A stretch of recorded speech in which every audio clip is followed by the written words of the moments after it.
sarap talaga ng lityong manok, bossing, no? Nanunuot talaga sa buto yung lasa. Salamat, kasi kung di dahil sa'yo, ay hindi ako makakakain ng ganitong pagkain, bossing. Basta, ituloy mo lang ang pagiging tapat sa akin at palagi kang makakakain ng mga ganyan. Pero kapag tinraidor mo ko, nako, alam mo na kung ano mangyayari sa'yo. Edwin, mabuti na lamang at dumating ka na. Nandito na mga aswang. Oras na para ipakita mo sa lahat na kahit hindi ikaw si Edward, ay kaya mo pa rin maging tagapagtanggol ng ating baryo.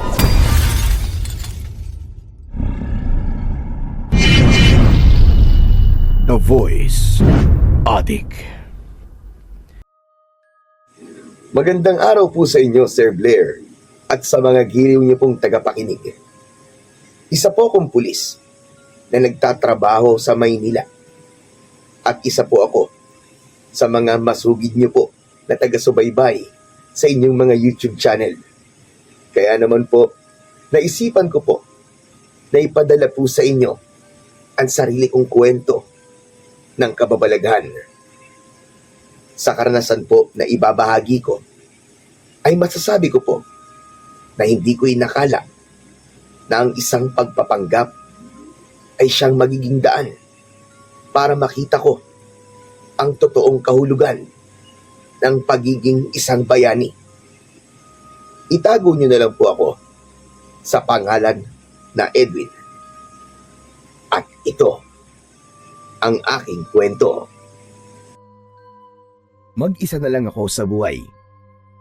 Dahil binatilyo pa lamang ako nung mamatay ang aking mga magulang nang dahil sa pag-atake ng mga aswang sa baryo kung saan ako lumaki. Meron akong kakambal na ang pangalan ay Edward. Nang mamatay ang mga magulang namin, ay inaya ko siya na umalis sa aming baryo dahil hindi na kami roon ligtas dahil sa mga aswang. Pero nang panahon na yon, ay nagsasanay na siya para maging isang manunugis. Kaya tumutol siya sa gusto ko. Kahit mag-isa ko, ay itinuloy ko ang aking plano.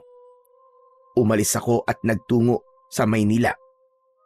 Akala ko ay magiging madali ang buhay ko kapag nakaalis ako sa aming baryo. Pero doon ako nagkamali. Ilang buwan akong naging isang palaboy hanggang sa napunta ako sa isang bahay ampunan. Sinuwerte ako dahil inampun ako ng mag-asawang walang anak. Sila ang nagpaaral sa akin hanggang sa maging isa na akong pulis.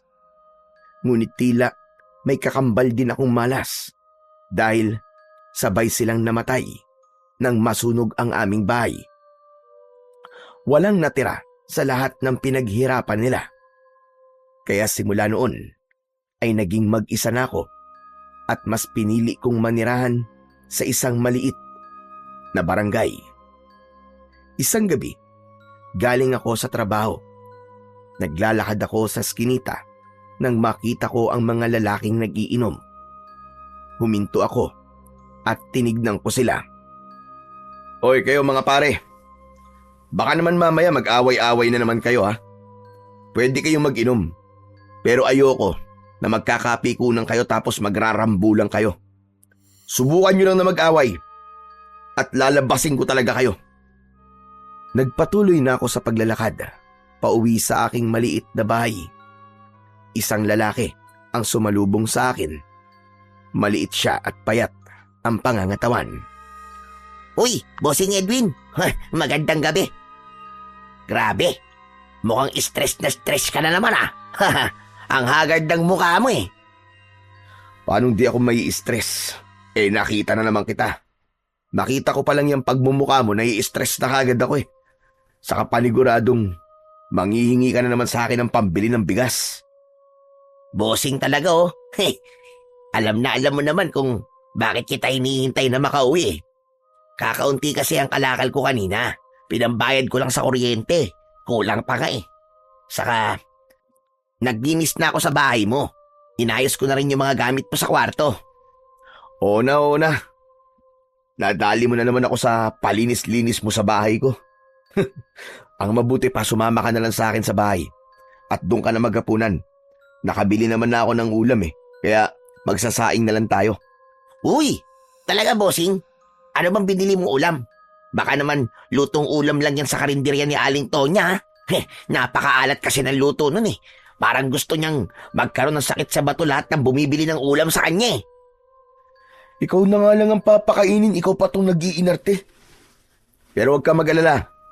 Hindi ako doon bumili. Bumili ako ng isang buong litsyong manok. Uy, ayos. Masarap yan, bossing. Tara na gutom na ako Ako na magdadala ng mga gamit mo, bossing.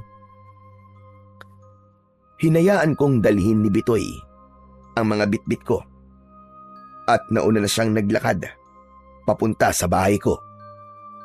Masasabi ko na tanging si Bitoy lamang ang mapagkakatiwalaan ko sa lugar na yon. Marami kasi na ang tingin sa akin ay barumbadong pulis at mayabang. Dahil yon sa paraan ko ng pagsasalita at pagkilos. Galit sa akin ang mga may ginagawang mali sa aming lugar. Gaya ng mga nagtutulak ng ipinagbabawal na gamot at yung mga maihilig makipag-away at manggulo. Dahil ginagamitan ko talaga sila ng kamay na bakal. Ang sakin lang naman ay ganun talaga ako kumilos. Isa pa, hindi ko rin kayang walang gawin o hindi umaksyon kapag may nakikita akong mali sa aking paligid. Kaya nga ako naging pulis ay para supilin ang mga kriminal at ang mga lumalabag sa batas.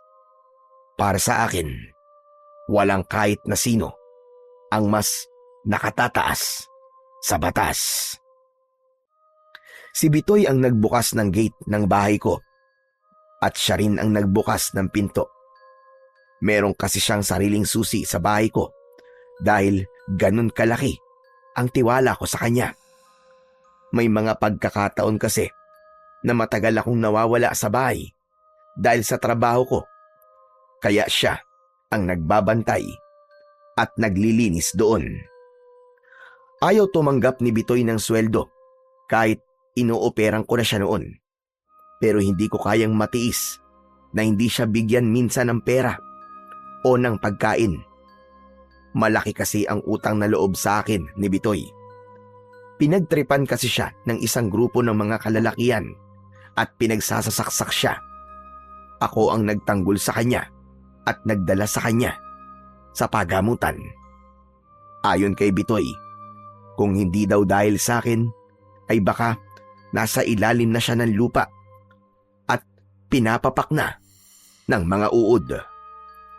Si Bitoy na ang nagsaing habang nagpapalit naman ako ng damit.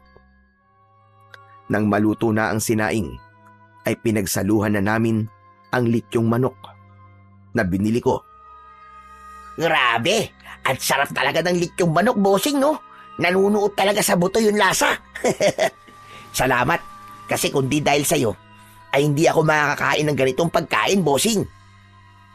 Basta, ituloy mo lang ang pagiging tapat sa akin at palagi kang makakakain ng mga ganyan. Pero kapag tinraidor mo ako, nako, alam mo na kung ano mangyayari sa'yo. Yan naman ang hindi mangyayari, bossing. Napakawalang utang na loob ko naman kung gagawin ko yun sa'yo, bossing. Kung di dahil sa'yo, baka pantay ng 2 pa ako ngayon at inuud na ako Pero bossing, ang tagal na nating magkakilala. Pero hindi ko pa nakikitang binibisita ka rito ng mga kamag-anak mo. Bossing, nasan ba sila? Patay na ang mga magulang ko, Bitoy. Namatay sila dahil... Dahil ano, bossing? Basta, namatay na sila. Parehas pala tayo. Wala na rin kasi akong mga magulang Yung mga kapatid ko naman, hindi ko na alam kung nasang lupalop. Watak-watak kasi kami. Kumbaga, nakakalat kami sa iba't ibang parte ng Pilipinas. Kapatid bossing, meron ka ba? Sandali akong natigilan sa tanong na yun sa akin ni Bitoy. Naalala ko kasi ang kakambal kong si Edward. Hindi ko kasi akalain na magkakahiwalay kami ng kambal ko. Mula pagkabata hanggang sa nagbinata ay magkasama kami. Marami din talaga ang nalilito sa aming dalawa dahil talaga naman na magkamukhang magkamukha kami. Kung meron nga lang makapagbibigay ng hustisya sa salitang pinagbiyak na buga, kami na yon ng kakambal kong si Edward. Bossing, may problema ba? Bakit bigla kang tumahimik nang tanungin kita kung may kapatid ka? Meron akong kapatid, Bitoy. 2 lang kami. Ang totoo niyan, kakambal ko siya. Wow! Ang astig naman ng bossing. Hindi ko akalain na meron ka palang kakambal, bossing ha. Alam mo, pangarap ko rin na magkaroon ng kakambal eh. Kaya lang, wala sa lahi namin ng kambal. Kaya, wala akong magagawa. Talagang ginusto mo pang magkaroon ng kakambal, ah. Ano na lang ang mangyayari sa mundo kapag may 2 tao na nabubuhay na may ganyang muka? Pambihira ka naman, oo. Aray ko! Ang sakit mo naman magsalita, bossing. Teka, nasa na pala yung kakambal mo, bossing? Naroon siya sa probinsya namin. Gaya ko ay tagapagtanggol din siya roon. Ibig sabihin, parehas kayong pulis, bossing? Hindi. Ibang klaseng tagapagtanggol ang kakambal ko. Mas mahirap ang ginagawa niya kumpara sa ginagawa ko. Ano? Ibig sabihin, literal na tagapagtanggol? Yung parang superhero, bossing, ganun ba? Pwede bang wag ka ng maraming tanong? Kumain ka na lang dyan. Hindi ako makasubo ng maayos nang dahil sa kadaldalan mo eh. Grabe! Ang sungit mo naman, bossing. Nagtatanong lang naman eh. Hindi ko na sinagot ang sinabing yun ni Bitoy at nagpatuloy na ako sa pagkain. Pero hindi ko na nagawang alisin sa utak ko si Edward. Bigla ko na itanong sa aking sarili kung kumusta na kaya siya o kung naging ganap na ba siyang manunugis sa aming baryo. Pangarap niya kasi talaga ang maging manunugis dahil sa pagkakapatay ng mga aswang sa aming mga magulang. Nangako siya na gagawin niya ang lahat para maging tagapagtanggol ng aming baryo laban sa mga aswang. Ayaw na kasi niyang may iba pang mawawalan ng mahal nila sa buhay nang dahil sa mga pesteng aswang. Bigla akong nalungkot nang mapagtanto ko na mahigit 10 taon na kaming hindi nagkikita ng kakambal kong si Edward. Na-curious tuloy ako kung ano na ang nangyayari sa kanya at kung meron na ba siyang sariling pamilya. Kinabukasan ng umaga, gaya ng nakasanayan ko, ay maaga akong nagising. Naligo ako at kumain ng almusal. Sanay akong kumain mag-isa.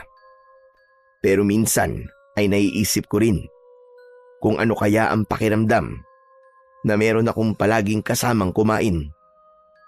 Sa totoo lang, hindi ko pa naiisip na magkaroon ng sariling pamilya. Natatakot kasi ako na baka madamay sila sa gulo ng buhay ko. Sa dami kasi ng mga binangga kong grupo ng sindikato, ay marami ang galit sa akin. Alam ko na naghihintay lang sila ng tamang pagkakataon para itumba ako. Pero hindi ako natatakot sa kanila dahil alam kong kasama yon sa aking trabaho. Ang importante ay ginagawa ko ng maayos ang aking trabaho.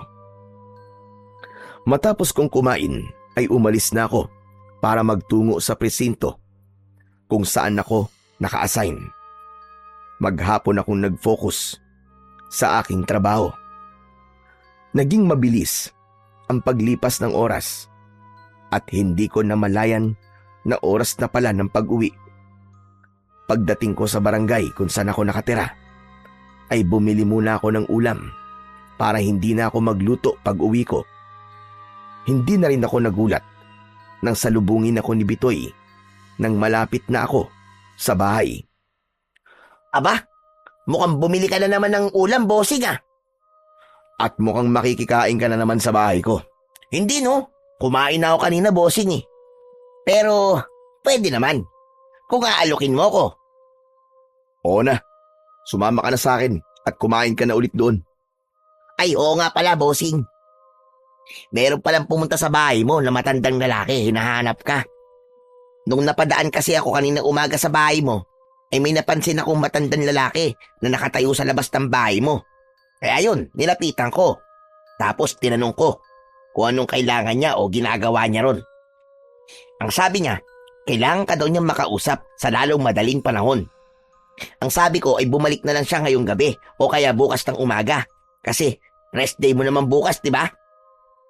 Sino kaya ang matandang yun? Nagpakilala ba siya sa'yo? Hindi, bossing eh. Tinanong ko kung anong pangalan niya pero ang sabi niya ay wala siyang responsibilidad na magpakilala sa akin. Ang sungit nga eh. Mas masungit pa nga kaysa sa'yo, bossing eh. Hindi kaya miyembro yun ng isa sa mga sindikato na binangga ko? Aba, malay ko, bossing. Pero sa itsura niya, mukhang hindi naman siya miyembro ng sindikato. Simple lang yung suot niya saka parang galing pa nga siya sa malayong lugar eh. Kung importante naman ang pakay niya sa'yo, siguradong babalik yun dito. Napuno ako ng kuryosidad kung sino ang matandang lalaki na tinukoy ni Bitoy. Wala kasi akong kilalang matandang lalaki na pwedeng maghanap sa akin. Sa kabila ng wala akong ideya kung sino ang matandang yun, ay may kaba kong naramdaman. Isang kaba na hindi ko alam kung saan nanggagaling. Sa gabing iyon, hindi ko inasahan na mapapanaginipan ko si Edward. Bigla na lang daw siyang pumasok sa bahay ko at dumiretso sa kwarto ko kung nasaan ako. Nakangiti siya sa akin. Maaliwalas ang kanyang muka. Sinabi niya sa akin na umuwi na ako sa aming baryo. Tinanong ko kung bakit at ang sabi niya, umuwi na ako roon bago mahuli ang lahat. Doon na naputol ang panaginip ko. Nagtaka ako kung bakit ko napanaginipan ang kakambal ko. Simula kasi nang umalis ako sa baryo namin, ay hindi ko siya napanaginipan kahit isang beses. Nang gabing yun lang yun nangyari. Kinaumagahan, wala akong balak na gumising ng maaga dahil araw yun ng aking pahinga. Wala akong ibang gustong gawin kundi ang maghapong humiga sa aking kama. Kapag kasi araw ng pahinga ay talagang sinusulit ko yun. Minsan lang kasi akong makapagpahinga, kaya ibinibigay ko ang araw na yun para sa sarili ko na makapagpahinga ng maayos. Pero habang nakahiga ako, ay nakarinig ako ng magkakasunod na pagkatok sa pinto ng aking bahay. Napaungot ako. Ay, ano ba yan? Sino ba yun? Hindi ba niya alam na nagpapahinga ako? Bala ka nga dyan. Hindi ako bumangon. Inisip ko na kung hindi ako tatayo, ay mapapagod din yung kumakatok, tapos ay aalis din siya. Pero lumipas ang ilang minuto na hindi pa rin tumitigil ang kumakatok. Sumasakit na ang ulo ko dahil sa ingay, kaya hindi ko na napigilan ang sarili ko na sumigaw. Sino ba yan? Ang aga-aga mo mambulahaw ah! Nagpapahinga yung tao eh! Ngunit wala akong narinig na sagot. Bagkus ay patuloy pa rin ang sunod-sunod na pagkatok. Anak nang! Bumanda ka talaga sa akin. Ipapakita ko sa'yo kung paano magalit ang pulis na naistorbo sa pagpapahinga. Napilitan akong bumangon. Mabigat ang mga hakbang na lumabas ako ng kwarto. Naiiritang binuksan ko ang pinto at handa na sana akong bulyawan ang taong nasa labas. Pero umurong ang dila ko nang malaman ko na isang matandang lalaki ang naroon. Kumunot ang noo ko dahil pamilyar sa akin ang mukha niya. pero hindi ko maalala kung saan ko siya nakita. Seryosong nakatitig sa akin ang matanda na para bang naghihintay siya na maalala ko kung sino siya hanggang sa tuluyang ko nang naalala kung sino ang matandang yon. Teka, Mang Turing? Ikaw na ba yan? Mabuti naman. At naalala mo pa ako, Edwin. Hindi ko nga po kayo kagad nakilala eh. Mas tumanda po kasi ang itsura nyo. Ikaw din naman. Napakalaki na rin ng pinagbago mo. May 10 taon na rin po kasi nung huli tayong magkita. Mang Turing, ano po bang ginagawa nyo rito? Baka naman, pwede mo muna akong papasukin bago ko sabihin sa iyo ang totoong dahilan kung ano ang sadya ko rito. Sige ho. Pasok po kayo. Nilakihan ko ang pagkakabukas ng pinto. Pinaupo ko si Mang Turing sa sala. Nagtimpla ko ng 2 tasa ng kape at iniabot ko sa kanya ang isa. Mang Turing, ikaw po ba yung sinabi ng kaibigan ko na matandang lalaki na nasa harapan itong bahay ko kahapon? Sino? Yung lalaki bang mukhang bisugo? Kung siya tinutukoy mo, ay ako nga ang matandang yon. Hindi ko sinabi sa kanya ang pakay ko kasi mukhang hindi siya mapagkakatiwalaan. Si Bitoy po yun. Mabait po yun, Mang Turing. Teka. Ano ho ba talaga ang sadya nyo rito sa akin? Humigop muna si Mang Turing ng kape. At mas lalong naging seryoso ang mukha niya. Bigla akong kinabahan. Nagkaroon ako ng hinala na hindi ko magugustuhan ang sasabihin niya. May dala akong masamang balita. Alam kong magiging masakit ito para sa'yo. Kaya sana ay maging handa ka, Edwin. Ano ba yun, Mang Turing? Sabihin niyo na po agad. Kinakabahan po kasi ako eh. Ang kakambal mo, wala na siya. Po? Si Edward? Bakit? May iba ka pa bang kakambal bukod kay Edward? Ang ibig ko pong sabihin paano wala na siya? Umalis na po ba siya sa baryo natin? Saan po siya nagpunta? Hindi, Edwin. Patay na si Edward. Namatay siya noong nakarang gabi nung umatake siya sa kuta ng mga aswang sa gubat. Pakiramdam ko ay binuhusan ako ng 1 timbang tubig na punong-puno ng yelo. Napamaang ako habang nakatulala. Namuo ang luha ko sa gilid ng aking mga mata, pero tila ayaw ko mawala ng mga luha ko. Hindi totoo yan. Bawiin yung sinabi niyo, Mang Turing. Hindi pa pwedeng mamatay ang kapatid ko. At paanong mapapatay siya ng mga aswang? Isa siyang mahusay na manunugis. Sana nga ay pwede kong bawiin ang sinabi ko. Pero yun ang totoo. Patay na ang kapatid mo, Edwin.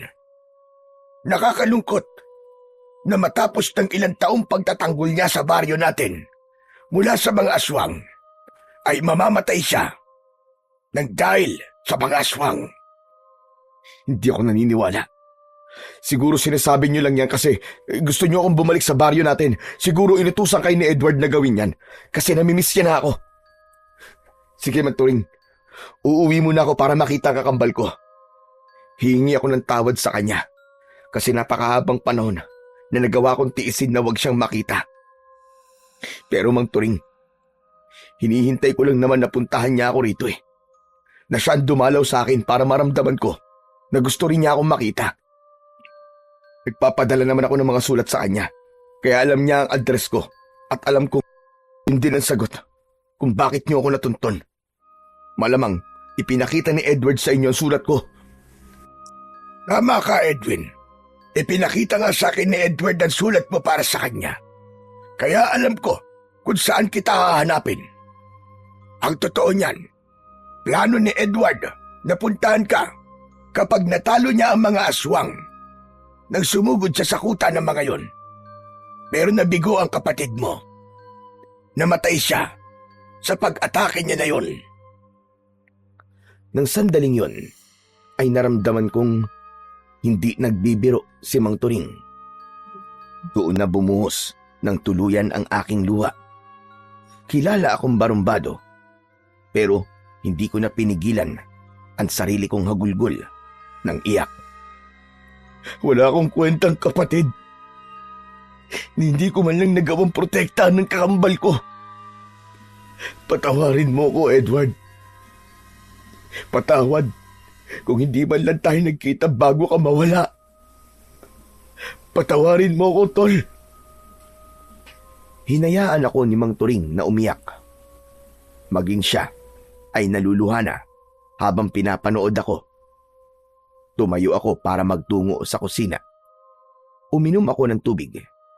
Sinundan ako roon ni Mang Turing. Huwag mong sisihin ang sarili mo, Edwin. Wala kang kasalanan sa nangyari kay Edward. Kung meron ba dapat sisihin, ay yun ang mga aswang na ilang taon nang nanggugulo sa baryo natin. Namatay ang kapatid mo bilang isang bayani at namatay siya na ginagawa ang bagay na gusto niya. At yun ay ang protekta ng ating baryo mula sa mga aswang. Pero bakit siya namatay? Hindi ba siya tinulungan ng mga tao sa atin? Napakaraming lalaki doon na. Sa kasamaang palad, takot sa mga aswang ang lahat ng tao sa baryo natin. Wala sa kanila ang may lakas ng loob para makipaglaban. Kami lang ni Edward ang may lakas ng loob na harapin ang mga aswang. Pero nang gabing yon, mag-isang nagtungo si Edward sa kuta ng mga aswang. Hindi niya yun ipinaalam sa akin. Dahil marahil ayaw niya akong mapahamak. Nalaman ko na lang na nagpunta siya sa kuta ng mga aswang nang pumunta ako sa bahay niyo ng gabing yon para sana ikausapin siya. Pero wala siya roon nang pumunta ako, kaya nagkaroon ako ng hinala na pumunta siya sa kuta ng mga aswang. Uuwi ako sa atin, Mang Turing. Gusto ko nandun ako sa burol ng kapatid ko. Ikinalulungkot ko, pero hindi ko na ibinurol ang kapatid mo dahil hindi ko kayang makita ang katawan niya na puno ng sugat mula sa mga aswang. Inilibing ko na kagad ang katawan ni Edward. Kung ganun, gusto kong puntahan ang libingan niya. Kahit man lang doon, ay masabi ko ang gusto kong sabihin sa kanya. Mang Turing, sigurado ako na wala kayong matutuluyan dito. Kaya bukas po ang bahay ko para sa inyo. Pero gusto ko po na makaalis na tayo sa lalong madaling panahon. Aayusin ko lang po ng mabilis ang pag-leave ko sa trabaho. Maraming salamat. Ang totoo niyan ay sa isang parke lang ako natulog kagabi dahil wala akong alam dito sa Maynila. Edwin Iyo, nakikiramay ako sa iyo. Napakasakit para sa akin ang pagkawala ni Edward at sigurado ko na mas masakit yun para sa iyo dahil kakambal ka niya. Marahan akong tumango. Doon ko napagtanto na kaya pala nagpakita si Edward sa akin sa panaginip at pinapauwi niya ako sa aming baryo ay isa na pala yung pahiwatig na mawawala na siya. Kung alam ko lang sana na mangyayari yun, umuwi na sana ako sa baryo namin upang nakasama ko man lang ang kakambal ko sa mga huling araw niya sa mundo. Gusto kong isipin na panaginip pa rin ang lahat. Gusto kong isipin na meron pa rin akong pagkakataon na makasama si Edward. Pero sa tuwing nakikita ko si Mang Turing at naaalala ko ang dahilan kung bakit niya ako pinuntahan, ay sumisiksik sa utak ko ang katotohanang patay na ang aking kakambal na si Edward. Hindi lang ako nasasaktan, may pagsisisi rin akong nararamdaman. Pagsisisi kasi hindi man lang ako umuwi sa aming baryo simula nang umalis ako roon. Inisip ko kasi na mas dapat na si Edward ang bumisita sa akin kaysa ako ang bumisita sa kanya. Tumawag na rin ako sa presinto at nagpaalam ako na maglilive ako ng 1 linggo. Nang sabihin ko ang aking dahilan, ay agad naman nila akong pinayagan. Kinagabihan ay sabay kaming kumain ni Mang Turing.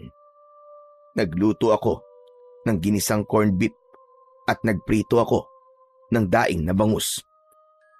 Kumusta na pala ang buhay mo rito sa syudad? Wala ka pa rin bang asawa? Wala pa po, Mang Turing. Wala pa po sa isip ko ang bagay na yan eh. Isa pa, natatakot din po ako na magkaroon ng pamilya dahil baka sila ang balikan ng mga sindikatong binangga ko.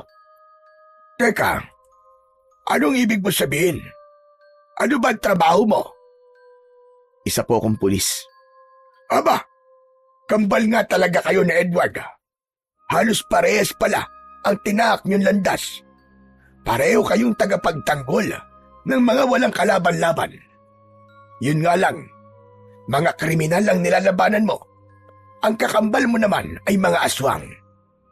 Pero sa totoo lang, inakala ko talaga na may sarili ka ng pamilya. Bakit, Mang Turing? Si Edward po ba? May pamilya na? Wala pa rin. Pero ikakasal na sana siya sa nobya niyang si Clarissa sa susunod na buwan. Nakakalungkot talaga ang pagkawala ni Edward kasi 3 buwan nang buntis si Clarissa ngayon. Ibig sabihin, magkakaroon na ako ng pamangkin. Tama ka. Hayaan mo, pagbalik natin sa baryo natin, ay ipapakilala kita kay Clarissa. Sa kabila ng pagkamatay ni Edward, ay may saya akong naramdaman. Hindi ko kasi inakala na may iniwan siyang buhay sa mundo bago siya mawala. Sa gitna ng pag-uusap namin ni Mang Turing, ay biglang dumating si Bitoy. Nanlaki ang mga mata niya nang nakita niya si Mang Turing. Teka, sandali. Ikaw yung matandang nakita ko na nakatayo sa labas ng bahay ni Bossing Edwin, ah. Kakilala ko siya, Bitoy. Siya si Mang Turing. Nakatira siya sa baryo kung saan ako lumaki. Mang Turing, siya nga ho pala si Bitoy. Kaibigan ko po siya dito. Mukha lang po siyang hindi mapagkakatiwalaan pero mabait po yan. Teka, Bitoy, ano bang ginagawa mo rito? Para ka naman bago ng bago, Bossing. Siyempre, makikikain ako. Uy, wow! May corned beef. Paborito ko yan, ah. Kumuha ng pinggan at kubyertos si Bitoy. Umupo na siya at sumandok na siya ng kanin. Oo nga pala, Bitoy. Alis ako mamayang madaling araw, ah. Kasama kong uuwi si Mang Turing sa baryo namin. Ikaw na muna ang bahala rito sa bahay ko.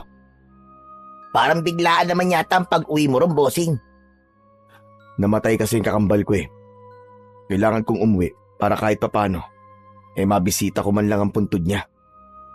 Ganun ba? Congratulations sa'yo, Bossing. Nakakalungkot naman yan. Anong congratulations ang sinasabi mo? Namatayan na nga ako pero kinukongratulate mo pa ako. Bossing naman. Hindi mo pa ba alam yun? Yun ang sinasabi sa mga namamatayan. Si Raulo, condolence yun, hindi congratulations. Ay, oo nga no. Condolence pala. Pero okay na yun. Magkatunog naman eh. Pero Bossing, baka naman pwede mo akong isama sa baryo nyo. Simula kasi nang tumira ako sa lugar na ito, wala na akong ibang napuntahan lugar. Para naman makapagbakasyon ako kahit papano. Saka para may alalay ka. Kung sasama ka sa akin, sino magbabantay nitong bahay ko? Di, ipapatingin-tingin natin kay Alimberta. Mabait naman yun, di ba? Sige na nga, sasama na kita. Nakakaawa ka naman pala kasi hindi ka nakakaalis sa lugar na to.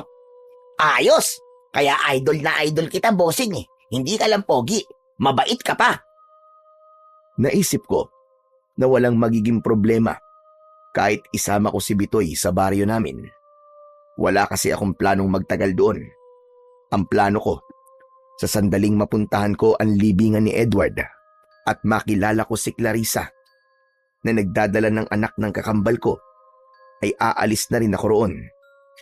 Hindi ko kasi kayang magtagal sa baryo namin, lalo na't alam ko na hanggang sa panahon na yon ay sumasalakay pa rin doon ang mga aswang.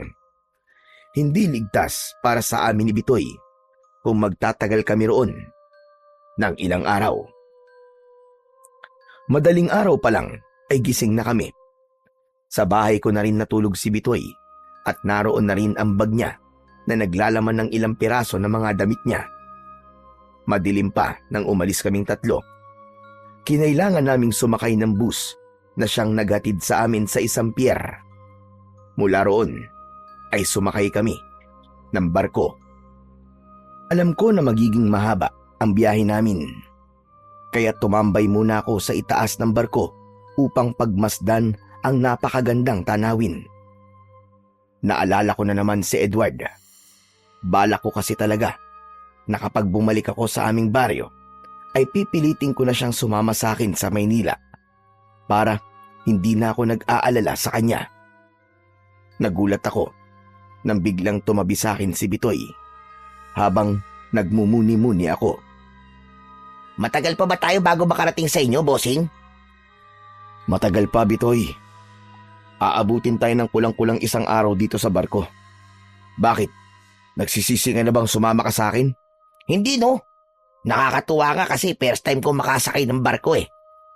Pero bossing, hindi ba ang kwento mo sa akin mag-isa kang umalis noon sa baryo nyo? Ibig sabihin, ganito katagal na biyahe pa lang ginawa mo? Grabe! Hanga talaga ako sa'yo, bossing. Oo, Bitoy. Desidido kasi talaga ako na umalis sa baryo namin para makapagsimula ng bagong buhay sa ibang lugar. Wala naman akong pinagsisisihan sa ginawa ko kasi natupad ko ang pangarap kong maging isang pulis. Ang tibay din ng loob mo, bossing. Biruin mo. Binatilyo ka pa nun, di ba? Pero bossing, bakit mo pala gustong umalis sa baryo nyo tapos hindi mo pa isinama yung kakambal mo? Ayaw niyang sumama. Mas gusto niyang manatili doon. Pinilit ko siya pero ayaw niya talaga. Akala niya yata kapag hindi siya aalis ay hindi rin ako aalis. Pero kung meron man akong pinanghihinayangan, ayun yung mga taon na sana ay magkasama kami ni Edward.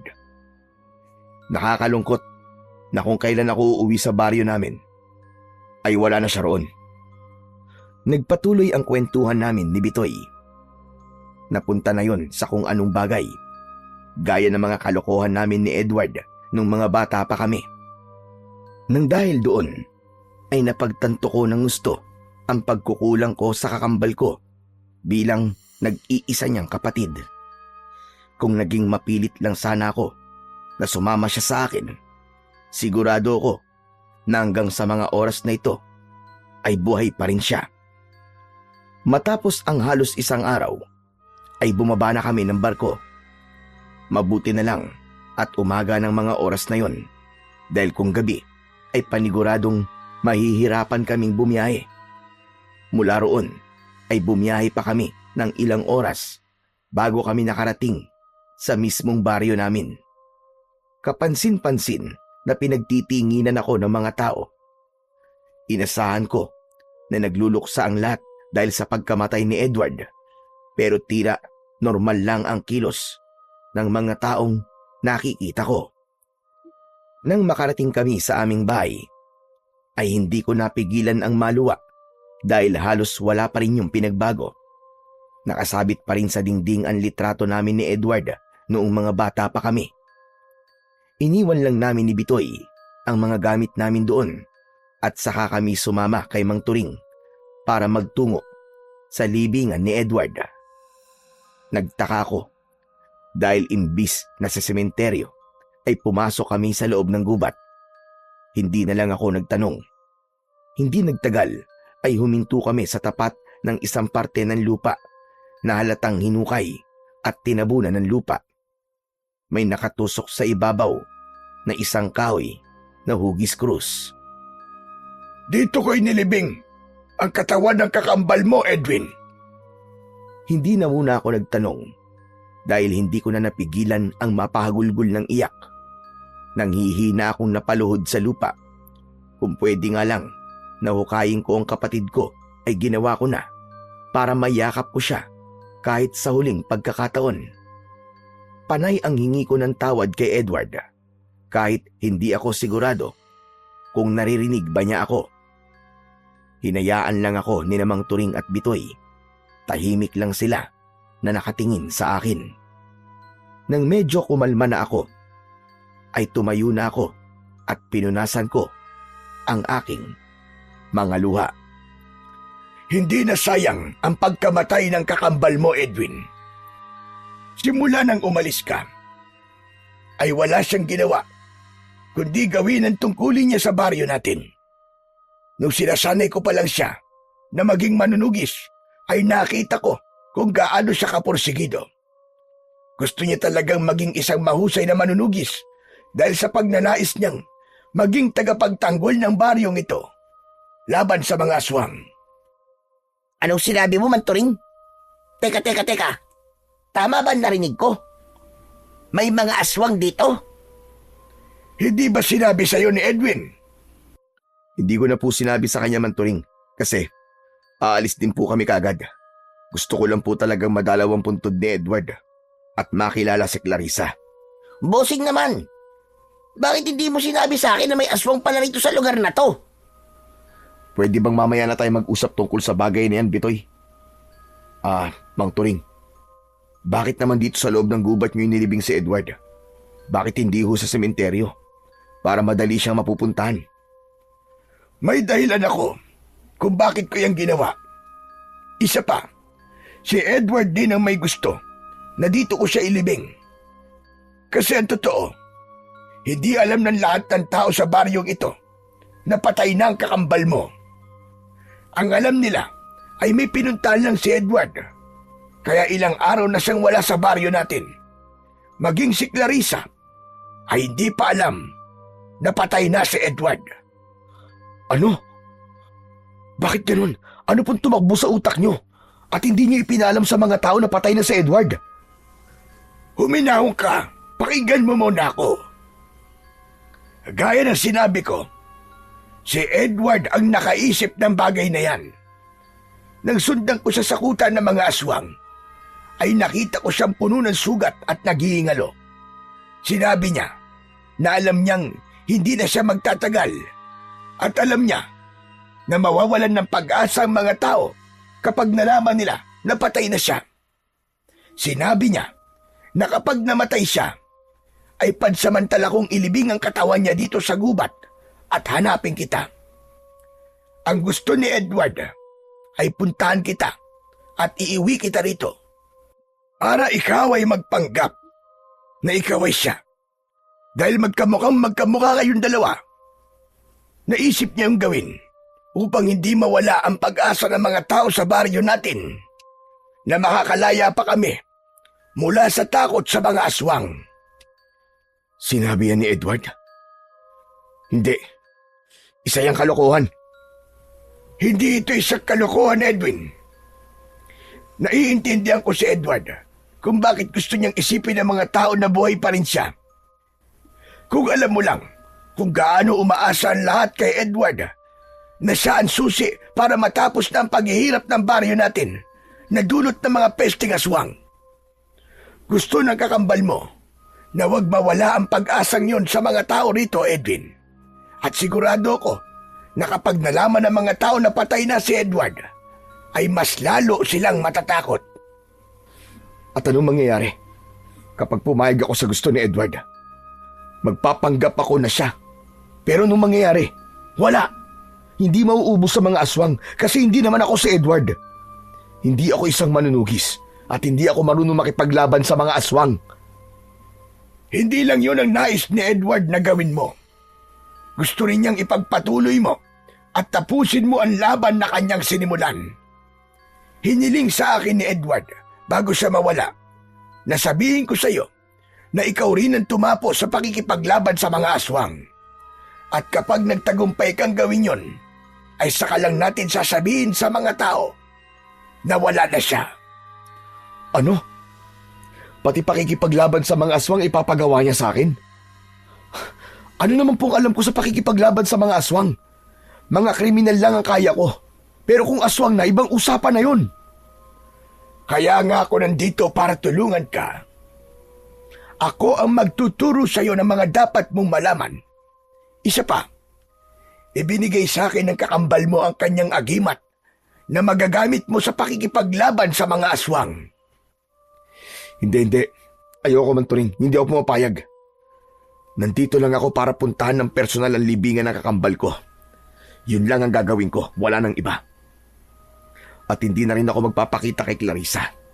At baka isipin pa niya na ako ang boyfriend niya. Pero Edwin, yun ang gustong mangyari ng kakambal mo. Hindi mo man lang ba kayang tuparin ang huling kahilingan ni Edward? Hindi mo ako makukuha sa pangungonsensya mo, Manturing. Hindi ako sasabak sa isang bagay na alam kong hindi ko magagawa ng maayos. Pulis ako. Hindi manunugis. Pasensya na, pero hindi ko po talaga kaya. Maiintindihan naman siguro ako ni Edward sa pagtanggi ko. Muli akong humarap sa puntod ni Edward at sa huling pagkakataon ay nagpaalam na ako sa kanya. Inaya ko na si Bitoy na umalis at nang naglakad ako ay sumunod na sa akin sina Bitoy at Mang Turing. Patuloy sa pangungumbinsi si Mang Turing sa akin pero nagbingi-bingihan ako. Naniniwala ako na nagsasabi ng totoo si Mang Turing pero alam ko ang kakayahan at kapasidad ko. Hindi ako kagaya ni Edward na binatilyo pa lamang ay sinanay na para maging isang mahusay na manunugis. Isa pa, hindi ko rin kayang manloko ng mga tao at paniwalain sila na ako si Edward para lang hindi mawala ang pag-asa nila na may tsansa pang makalaya ang baryong yun mula sa pagsalakay ng mga aswang. Bossing. Totoo ba talaga yung mga pinag-usapan niyo ni Mang Turing? May mga aswang talaga na sumasalakay sa baryong to? Narinig mo naman siguro mga pinag-usapan namin kanina, di ba? Kailangan ko pa bang magpaliwanag sa'yo? Medyo gets ko naman, bossing. Medyo hindi lang ako makapaniwala sa aswang-aswang na yan. Kasi sa Maynila ako lumaki. Wala namang kasing aswang dun eh. Mukhang aswang meron. Totoo mga aswang, Bitoy. Alam kong mahirap paniwalaan.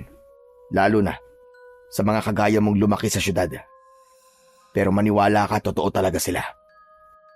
Mga aswang ang pumatay sa mga magulang ko para sa kaalaman mo. Kung ganun, bossing, kailangan na pala nating umalis dito. Hindi tayo pwede magtagal dito at baka abutan pa tayo ng pagsalakay ng mga aswang. Ganyan na nga ang gagawin natin. Uuwi lang tayo sa bahay namin para kunin ang mga gamit natin tapos babalik na tayo sa Maynila. Nagpatuloy ako sa mabilis na paglalakad. Nang nakalabas na kami ng gubat at nasa mismong baryo na kami, ay muli akong pinagtinginan ng mga tao. Yumuko ako dahil alam kong iniisip nila na ako si Edward. Nang nakarating na kami sa bahay ko, ay napahinto ako dahil may isang babae ang nakatayo sa labas ng bahay. Maganda siya, morena at balingkinitan ang pangangatawan. Mahaba ang buhok niya na may natural na malalaking kulot. Nagliwanag ang mukha ng babae pagkakita niya sa akin. Ngumiti siya, sabay takbo palapit sa akin. Nagulat ako nang bigla niya akong niyakap ng maigpit. Nang kumalas siya sa pagkakayakap sa akin, ay muli siyang ngumiti.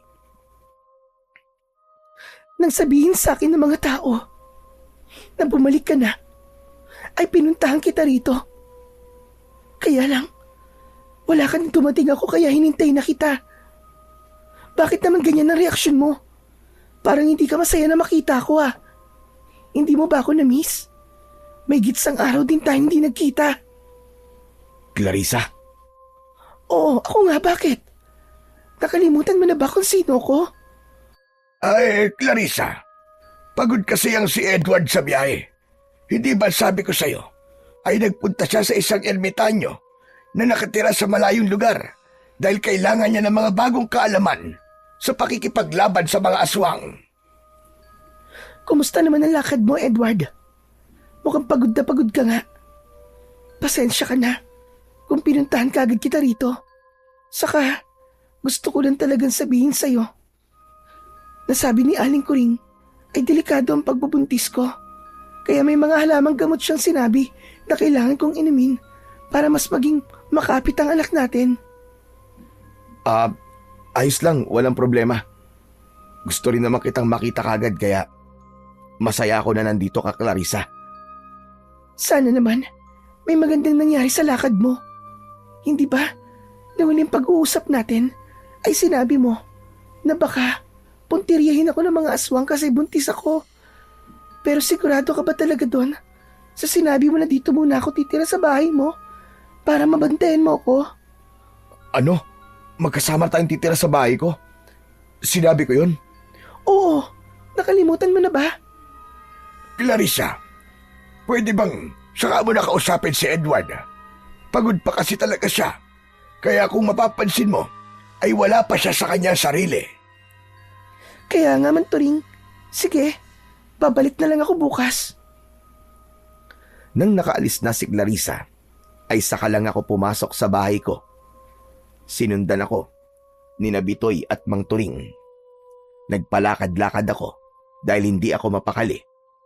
Hindi ko kasi akalain na sa iilang oras pa lang ako na bumalik sa aming baryo ay napakarami na kagad nangyari. Nakita mo naman siguro, Edwin. Hindi nahalata ni Clarissa na hindi ka si Edward kasi nga talagang magkamukha kayo. Kaya kung papayag ka sa sinabi ni Edward, ay hindi ka mahihirapan na magpanggap. Sabihin na po nating madali lang na magpanggap na ako si Edward. Pero yung makikipaglaban po ako sa mga aswang, yun po ang hindi ko kayang gawin. Maniwala ka sa akin. Kaya mo ring gawin ang ginagawa ng kapatid mo. Gaya ng sinabi ko kanina, ay ako ang magtuturo sa iyo ng mga kailangan mong malaman. Pero nagbago na ba ang isip mo? Pumapayag ka ba na magpanggap bilang si Edward? Sige. Pumapayag na ako. Nag-aalala kasi ako sa pamangking ko na dinadala ni Clarissa. Baka kung anong gawin sa kanila ng mga aswang. Hindi naman ako papayag na pinatay na nga nila ang kapatid ko tapos pati pamangking ko na hindi pa ipinapanganak ay papatayin rin nila. Diyos ko, maraming salamat at pumayag ka na. Hindi mo alam kung gaano ako kasaya, Edwin. Pero kapag nabuking tayo ng mga tao, ikaw ang kailangan magpaliwanag sa kanila. Ikaw ang haharap sa kanila dahil plano nyo to ng kakambal ko. Huwag kang mag-alala, Edwin. Sigurado ko na hindi nila malalaman na hindi ikaw si Edward. Kahit nga si Clarissa na madalas nang kasama ni Edward ay hindi nakahalata. Basta, maging manumanay lang ang iyong pagsasalita at iwasan mo muna ang pagiging mayabang kumilos. Kilala mo naman siguro si Edward. Mainahon yung magsalita at gumalaw. Hindi ko alam, Mang Turing, kung kakayanin ko yan, pero susubukan ko. Pero, pwede po bang iwanan niyo muna kami rito ni Bitoy? Gusto ko na po magpahinga. Gusto ko pong kumalma. Mag-isip-isip. Saka, pwede po bang kayo na rin po ang kumausap kay Clarissa? Bakit ko naman kakausapin si Clarissa? Hindi ko naman po kasi alam na bago mamatay si Edward ay sinabi niya kay Clarissa na dito muna tumira. Baka pwedeng sa inyo na muna tumira si Clarissa kasi mahihirapan ako magpanggap na si Edward kung kasama ko siya sa iisang bubong. Gusto ko na kapag nasa labas lang ako at may ibang tao ay saka lang ako magpapanggap. Para kapag nandito ako sa bahay ay mailalabas ko naman kung sino talaga ako. Naiintindihan ko. Hayaan mo at ako na ang bahalang kumausap kay Clarissa. Aalis na muna ako para makapagpahinga na kayong dalawa ng kaibigan mo. Muli, maraming salamat sa pagpayag mo, Edwin. Sigurado ako na napakasaya ng kakambal mong si Edward sa desisyon mo na yan. Marahang tinapik ni Mang Turing ang balikat ko bago siya umalis. Isinarado ko ang pinto at saka ako umupo. Tumabi naman si Bitoy sa akin at nairita ako sa klase ng pagngisi niya sa akin. Hoy, anong ibig sabihin ng ngisi mo na yan, ha? Tumigil ka nga kasi naiinis ako sa ngisi mo, para kang aso. Napansin ko kasi na nagbago ang isip mo nang makita mo yung syota ng kakambal mo, bossing eh. Sa bagay, hindi naman ako nagtataka. Napakaganda naman pala talaga ni Clarissa. Siyempre, kapag nagpanggap kang si Edward, ikaw nang magiging syota ni Clarissa. Ang swerte mo, bossing. May instant jowa ka. Anak ng tutsang kahit kailan talaga manyak ka. Huwag mo akong itulad sa'yo, ha? Hindi ako pumayag sa gusto ni Edward at Mang Turing dahil maganda si Clarissa. Pumayag ako kasi gusto kong protektahan ng pamangking ko. Saka naisip ko na tama si Mang Turing. Huling kahilingan yun ng kakambal ko. Kaya dapat ay tuparin ko yun. Para kahit man lang sa bagay na to, ay makabawi ako sa kanya. Pero bossing, ipapaalala ko lang sa'yo na kailangan mong makipaglaban sa mga aswang. Sigurado ka bang kayang-kaya mo yon? Hindi ko alam, Bitoy. Pero kailangan kong kayanin. Kailangan kong tapusin ang laban na sinimulan ni Edward. Bakit kasi hindi pa siya sumama sa akin noon nang umalis ako dito eh? E di sana, wala akong ganitong problema ngayon. Kaya dapat, maubos ko na ang mga aswang na yon para makabalik na ako sa normal kong buhay. Kaya nga, bossing eh. Pero naisip ko lang na napakahalaga pala talaga ng kapatid mo sa baryo nyo, no? Biruin mo, itinuturing siyang bayani rito. Si Mang Turing na rin mismong nagsabi na kapag nalaman ng mga tao na patay na ang kakambal mo, mawawalan sila ng pag-asa na makalaya sa takot nila sa mga aswang. Ibig sabihin, ganong kalakas ang kakambal mo sa mga tao rito. Natigilan ako sa sinabing yun ni Bitoy at may mga bagay akong napagtanto. Noon kasi ay iniisip kong isang kabaliwan ang kagustuhan ni Edward na maging isang manunugis. Para sa akin ay hindi praktikal na magpakabayani ka para sa isang buong baryo na puro pasasalamat lamang ang matatanggap mo. Iba kasi yun sa pagiging pulis. Ako kasi, kahit isinusugal ko ang buhay ko, ay may natatanggap naman akong sahod.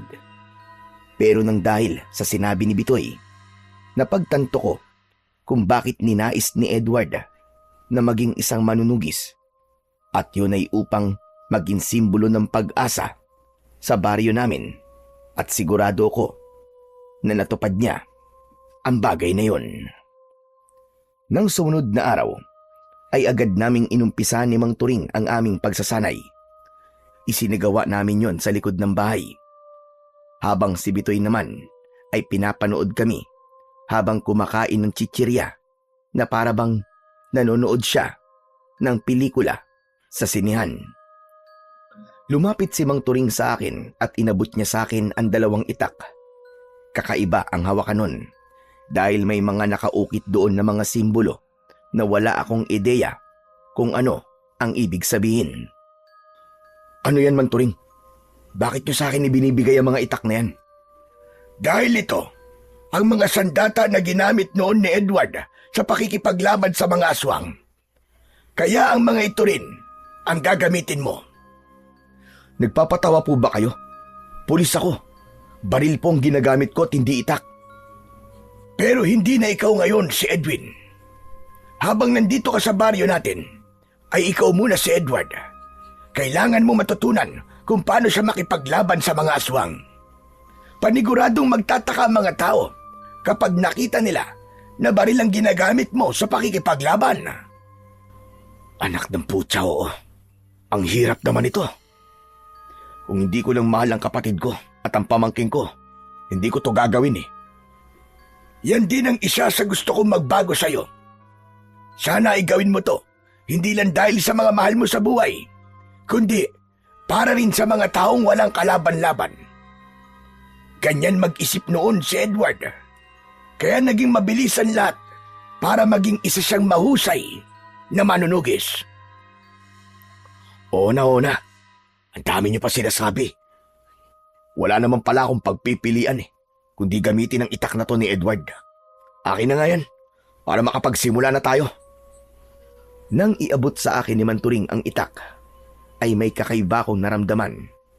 Tila may mga maliliit na boltahe ng kuryente ang biglang gumapang sa aking kamay, papunta sa lahat ng parte ng aking katawan. Sigurado ko na nagmula yon sa itak. Sandali lang, Manturing. Ang sabi nyo ay merong ginagamit na agimat si Edward, tama ba? Nasaan po yun? Mas maganda siguro kung turuan nyo na rin akong gamitin yon para maging mabilis tayo rito. Ang agimat na yon ay hawak mo na. Ang itak na yan ay naglalaman ng agimat na kayang gawing malakas at maliksi ang kung sino mang hahawak niyan at gagamit niyan laban sa mga aswang. Pero kung meron itong agimat o kapangyarihan, bakit nagawang patayin ng mga aswang ang kapatid ko? Yan din ang ipinagtataka ko. Pero marahil masyadong nagtiwala si Edward na kaya niya ang dami ng mga aswang. Kaya bumaba ang kanyang depensa. Siguro naman ay alam mo na hindi lang puro pag-atake ang ginagawa sa isang labanan, kundi dapat ay malakas din ang iyong depensa. Matapos yon, ay sinimulan na ni Mang Turing ang pagtuturo sa akin ng paggamit ng itak sa pakikipaglaban. Iba't ibang estilo ng pag-atake ang ipinakita niya sa akin na sinundan ko. Tinuruan din niya akong dumepensa gamit ang itak. Sa una ay napakabigat ng mga itak, pero habang tumatagal ay gumagaan na yon at naramdaman ko na parang iisa na kami. Inisip ko na lang na ako talaga si Edward upang madali kong matutunan ang mga dapat kong malaman. Halos 1 oras din akong sinanay ni Manturing. Kahit papano ay nakukuha ko na ang tamang paghawak sa mga itak at kung paano ko yung gagamitin sa pakikipaglaban at pagprotekta sa aking sarili. Sakto, pagkatapos ng aming pagsasanay, ay dumating bigla si Clarissa na may dalang 1 pinggan ng pritong saging. Oh, Clarissa! Anong ginagawa mo rito? Ikaw naman, parang bago sa ito ha. Hindi ba? Alam mo naman na kapag ganitong oras na nagsasanay ka, ay palagi kitang dinadala ng merienda. Sorry, nakalimutan ko eh. Tama-tama nga ang dating mo kasi kakatapos lang namin magsanay ni Mang Turing. Kinausap pala ako kagabi ni Manturing tungkol dun sa pagtira ko sa bahay mo. Naiya ka lang daw sabihin sa akin. Kaya siya ang nagsabi ng gusto mong sabihin. Naiintindihan ko naman kung bakit mas gusto mo na sa bahay ako ni Mang Turing tumira. Baka kasi kung anong isipin ng mga tao kasi nakatira ako sa bahay mo tapos hindi pa tayo kasal. Kung buhay pa sana ang mga magulang ko, paniguradong hindi tayo mag-aalala kasi may kasama sana ako sa bahay. Bakit? Ano bang ikinamatay ng mga magulang mo? Nakalimutan mo na ba? Pinatay din sila ng mga aswang, di ba? Teka, ano ba talaga nangyayari sa'yo? Parang simula nang bumalik ka rito, ay naging makakalimutin ka na. Oo nga pala, naalala ko na. Pasensya ka na, Clarissa. Ang dami ko kasing iniisip nitong mga nakarang araw dahil sa mga aswang. Naiintindihan ko naman. Kahit siguro ko ay magiging makakalimutin din kapag lahat ng tao ay umaasa sa akin. Ay, oo nga pala. Aalis na ako. Ihahanda ko pa kasi ang mga gamit ko para makalipat na ako sa bahay ni Manturing. Dinala ko lang talaga itong pagkain sa inyo. Nang yakapin ako ni Clarissa, ay gumanti rin ako ng yakap sa kanya. Pinanlakihan ko ng mga mata si Bitoy dahil kulang na lang ay mangisay siya sa sobrang kilig. Hindi na nagtagal doon si Clarissa at umalis na siya. Isang malalim na paghinga ang pinakawalan ko. Pakiramdam ko ay mas napagod ako sa pagpapanggap ko na ako si Edward sa harap ni Clarissa kesa sa pagsasanay namin ni Mang Turing. Humarap ako kay Mang Turing at napailing ako. Mang Turing, napakahirap talaga ng pinapagawa niyo to sa akin. Para akong artista na gumaganap sa karakter na wala akong ideya kung anong klaseng tao siya. Matagal akong nawala rito sa baryo, kaya hindi ko alam kung paano magsalita at kumilos ang kakambal ko. Sa tingin ko naman ay maganda ang ginawa mo. Nakita mo naman na hindi nagduda sa'yo si Clarissa. Paano kapag makikipaglaban na ako sa mga aswang? Paano kung hindi ko makuha ang mga galaw at galing ni Edward? Huwag kang mag-isip ng ganyan. Alam kong malaki ang tiwala sa'yo ng kakambal mo. Kaya niya naisip na ipasa sa'yo ang tungkulin niya sa baryo natin.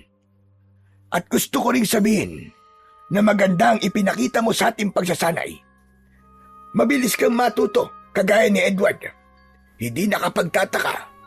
Nakakambal ka niya. Sus, binola niyo pa ako. Nagsasabi lang ako ng totoo, Edwin. Isa pa, kung hindi ka mahusay, ay sasabihin ko naman sa iyo yun. Kaya magtiwala ka rin sana sa iyong sarili na kaya mo ito, gaya ng pagtitiwala sa iyo ng kakambal mo. Nang sandaling yon, ay hindi ko alam kung ano ang mararamdaman ko. Hindi ko alam kung matutuwa ba ako sa mga bagong kaalaman na nalalaman ko o matatakot ako dahil hindi ako sigurado kung magtatagumpay ba ako sa misyon kong talunin ang mga aswang sa baryong yon. Pero isang bagay lang ang naging sigurado ko at yun ay ang hindi pala madali ang ginagawa ng kapatid ko bilang isang manunugis. Kung mahirap ang maging pulis, ay mas mahirap pala ang maging kagaya ni Edward.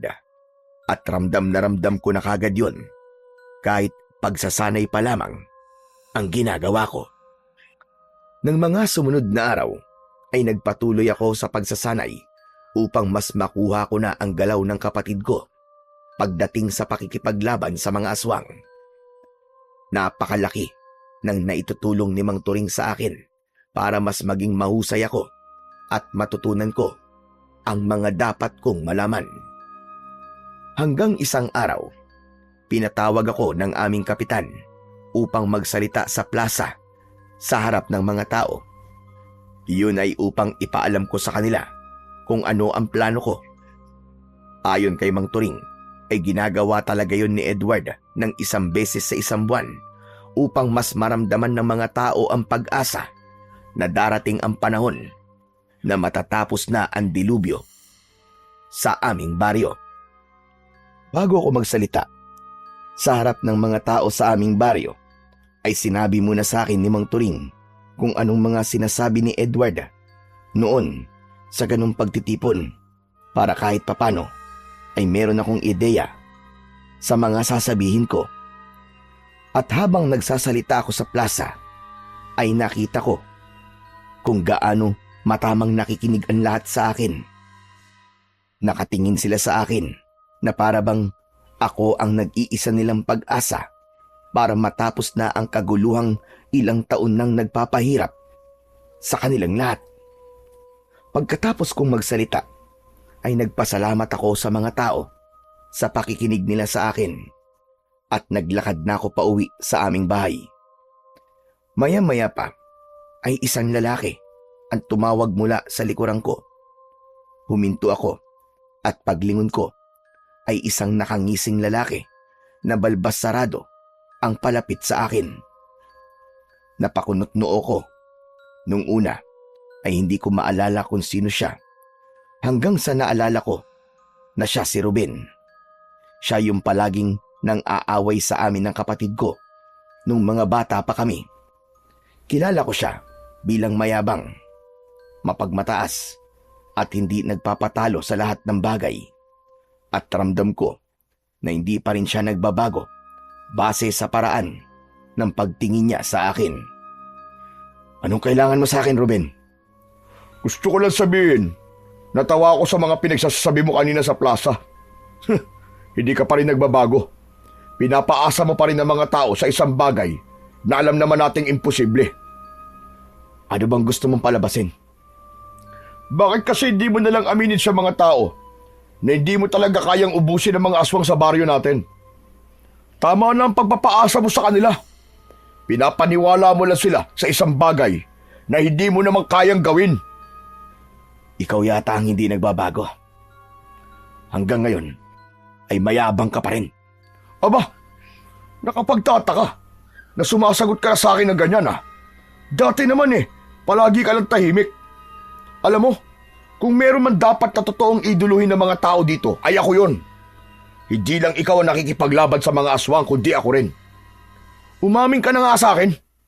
May ginagamit ka bang orasyon sa mga tao para ikaw lang ang purihin nila? Hindi ko kailangan ng orasyon para makita ng mga tao kung anong ginagawa ko. Baka naman kasi nakikita rin ng mga tao ang ginagawa mo. Pero bukod dun, ay nakikita nila na may mali sa'yo. Hindi mo ba naisip yon? Iba ka na talaga magsasasagot ngayon ha? Parang hindi na ikaw si Edward ah. Pero alam mo, masaya ako na nakaligtas ka nung sumalakay ka sa kuta ng mga aswang. Hindi ko akalain na mabubuhay ka pa Maganda rin talaga na sinunod mo ang payo ko sa'yo. Anong payo ang sinasabi mo? Nakalimutan mo na ba? Ako nagsabi sa'yo na umatake ka sa gabing yon dahil kakaunti ang mga aswang na nasa kanilang kuta. Pasensya ka na rin kung hindi kita nasamahan ng gabing yon gaya na sinabi ko sa'yo. Alam mo na, may mas importanteng bagay kasi akong ginawa Nakakalokong ngumisi si Ruben. Tinapik niya ang braso ko at saka siya naglakad palayo. Hindi ako gumalaw sa kinatatayuan ko. Pinag-isipan kong mabuti ang mga sinabi sa akin ni Ruben. Bilang isang pulis, naramdaman ko na may mali sa mga sinabi ni Ruben, lalo na sa parting sinabi niya na sasamahan niya dapat si Edward sa pag-atake sa kuta ng mga aswang. Pero hindi na ito tumuloy. Maya-maya pa ay nagpatuloy na ako sa paglalakad. Iniisip ko pa rin ang mga sinabi ni Ruben. Nang nakarating na ako sa bahay ay umupo ako sa upuang nasa harapan ng bahay na nasa ilalim ng isang puno ng mangga. Nang dumating si Mang Turing ay umupo siya sa tabi ko. Parang ang lalim yata ng iniisip mo. Tungkol ba yan sa pagsasanay na ginagawa natin?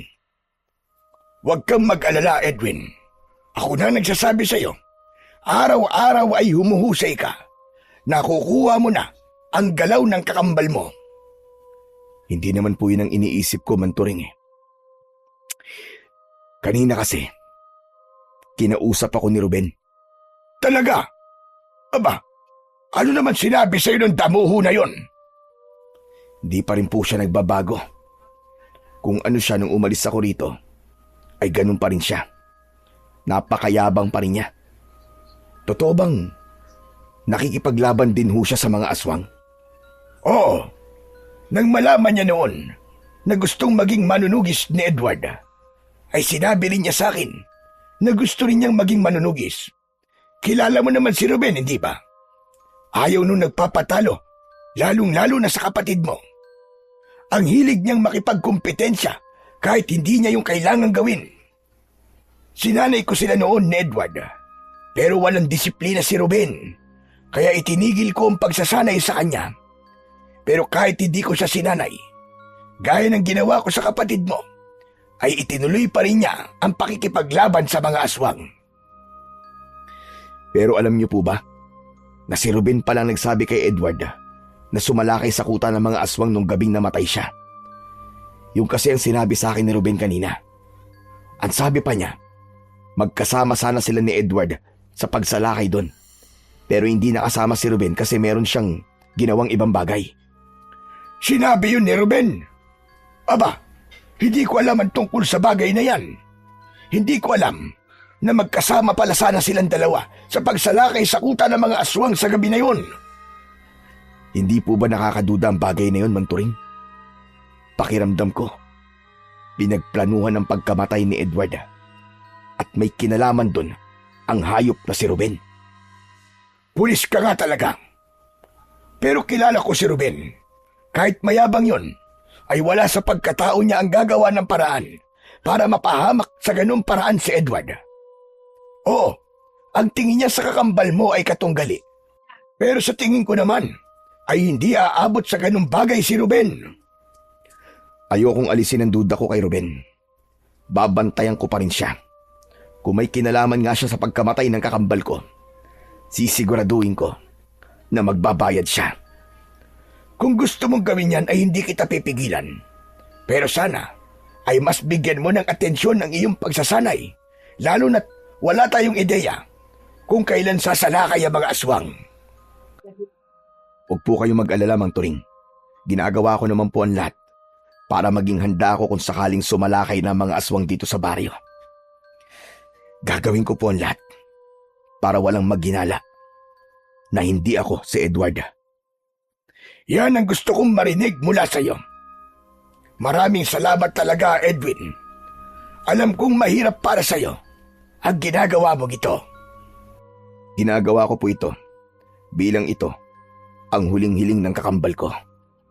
At gaya ng sinabi niyo, ginagawa ko rin po ito para sa lahat ng taong nakatira sa baryo natin. Nakangiti akong tinanguan ni Mang Turing. Hindi nagtagal ay nagsimula na kaming magsanay. Inalis ko muna sa isip ko ang tungkol sa mga sinabi ni Ruben dahil alam ko na hindi yun makakatulong sa ginagawa naming pagsasanay ni Mang Turing. Nang matapos kaming magsanay ni Mang Turing, ay sandali akong nagpahinga. Nang makabawi na ako ng lakas, ay naisipan kong magtungo sa libingan ng aking kakambal. Mag-isa akong pumasok sa gubat. Sa aking paglalakad ay may nakita kong ligaw na bulaklak na tumubo malapit sa isang malaking bato. Pinitas ko ang mga bulaklak at nang makarating na ako sa libingan ni Edward ay inialay ko ang mga bulaklak sa ibabaw nun. Ang daya mo, tol. Talagang nauna ka na dyan sa kabilang buhay para makasama si nanay at tatay. Hindi mo man lang ako hinintay na bumalik dito sa atin. Tapos, grabing laki pa ng obligasyong iniwan mo sa akin. Minsan, hindi ko rin alam kung nasa tamang hulog pa ba ang utak mo. Pero puwera biro, tol. Huwag kang mag-alala. Gagawin ko ang lahat para makalaya na ang baryo natin sa mga aswang. Dahil alam ko na yun ang gusto mo. Ito na lang ang magiging pambawi ko sa'yo sa mga pagkukulang ko bilang kapatid mo. Sisiguraduhin ko na kung nasan ka man ngayon, ay may pagmamalaki mo ko. Nangangako ko na hindi mauuwi sa wala ang pagkamatay mo, tol. Napapitlag ako nang may narinig akong tunog ng nabaling sanga na parang merong nakaapak noon. Lumingon ako sa pinanggagalingan ng tunog pero wala naman akong nakitang tao. Luminga-linga pa ako sa paligid upang masiguro ko na walang ibang tao. Sino nandyan? May tao ba dyan? Naghintay ako kung may sasagot pero wala akong natanggap na sagot. Ipinilig ko ang ulo ko at inisip ko na guni-guni ko lamang yon. Hindi na ako nagtagal sa lugar na yon at umalis na rin ako. Sa paglalakad ko palabas ng gubat ay nakasalubong ko ang kaibigan kong si Bitoy. Sabi ko na nga pa, nandito ka, bossing eh. Wala ka kasi sa bahay mo, kaya naisip ko na baka dinalaw mo ang puntod ng kapatid mo. Huwag ka na nga maingay. Baka mamaya may makarinig pa sa mga sinasabi mo eh. Sino naman makakarinig sa mga sasabihin natin dito? Yung mga ibon? Yung mga hayop dyan sa paligid? Nagpapatawa ka naman, bossing eh. Magsabi ka na nga sa akin na totoo. Nandun ka ba kanina nung kinakausap ko si Edward sa puntod niya? Wala, bossing ha. Nakita mo naman na pupuntahan pa lang sana kita dito eh. Bakit? May problema ba, bossing? Wala. Tara na. Umuwi na tayo bago pa may makakita sa atin dito. Baka kung ano pang isipin nila na ginagawa natin dito eh. Nauna na akong maglakad kay Bitoy. Pero nakakailang hakbang pa lang ako nang tumigil ako sa paglalakad. Mabilis akong lumingon sa pinanggalingan namin dahil may naramdaman ako na presensya ng isang tao. Pero wala akong nakita kundi mga puno at mga halaman. Hanggang sa nagpatuloy na ako sa aking paglalakad. Pero may kaba akong naramdaman dahil hindi ako sigurado kung merong ibang tao na nakarinig ng mga sinabi ko kanina habang nasa harapan ako ng puntod ni Edward. Kung sakali kasi na may makakaalam na hindi talaga ako ang kakambal ko at malalaman yon ng buong baryo, ay paniguradong isa yung malaking gulo. Kinagabihan, nakahiga na ako sa papag at gising na gising pa rin ako habang si Bitoy ay nakahiga at natutulog na sa mahabang upuan sa sala. Dinig ko ang malakas niyang paghilik. Ilang araw pa lamang simula nang magbalik ako sa aming baryo, pero pakiramdam ko ay 1 taon na ang lumipas dahil sa dami na nang nangyari. Kahit sa panaginip ay hindi ko naisip na pansamantala kong aakuin ang pagkatao ni Edward para lang wag lalong matakot ang mga tao sa mga aswang. Pero alam ko na hindi na ako maaaring umatras at kailangan ko na yung panindigan hanggang sa tuluyan ng maubos ang mga aswang na sumasalakay sa baryong yon. Pagsapit ng umaga, ay maaga pa rin akong nagising kahit pa madaling araw na akong nakatulog. Habang nagtitimpla ko ng kape, ay humahangos na dumating si Mang Turing at bakas sa mukha niya ang pag-aalala. "Oh, Mang Turing, aba, ang aga niyo naman po yatang pumunta rito. Magsasanay na po ba tayo? Pwede bang patapusin niyo muna kami ni Bitoy na mag-almusal?" Mukhang may problema tayo. Si Ruben, pinatawag niya ang lahat ng mga tao at pinapunta niya sa plaza. Ang sabi niya ay meron siyang sasabihin tungkol kay Edward. Akala ko naman kung ano na. Malamang sisiraan na naman nun ang kakambal ko. Hayaan niyo siya. Wala namang maniniwala sa kanya dahil mas may tiwala ang mga tao kay Edward kaysa sa kanya. Kinakabahan ako, Edwin. May kutob ako na baka alam na ni Ruben na nagpapanggap kang ikaw si Edward. Sandali akong natigilan.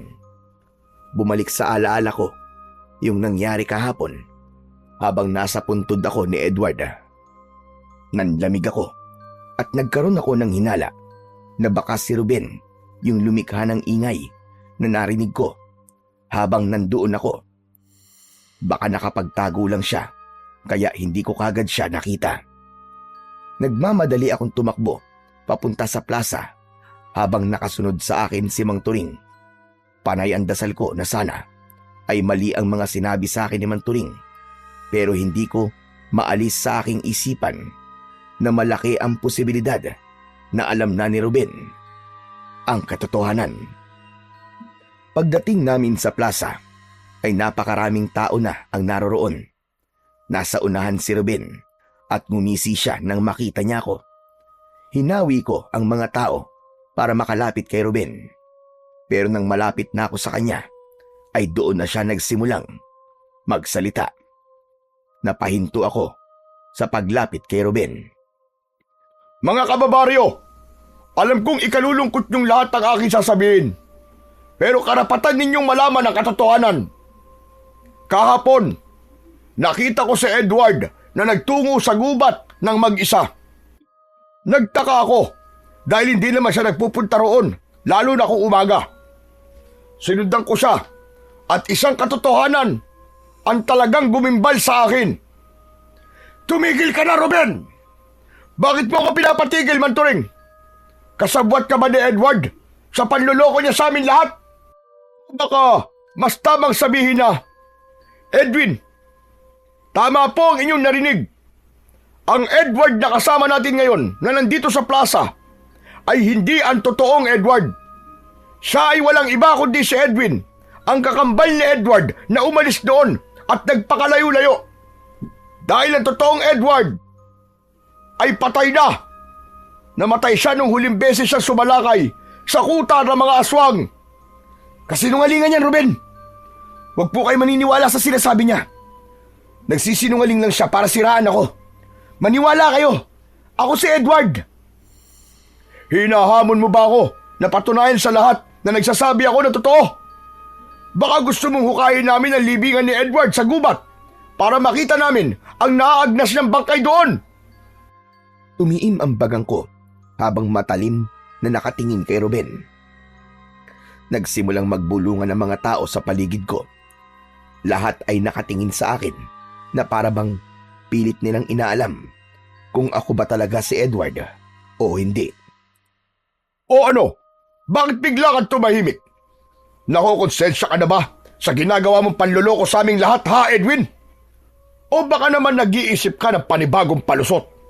Sige, magpalusot ka pa. Panindigan mo ang mga kasinungalingan mo.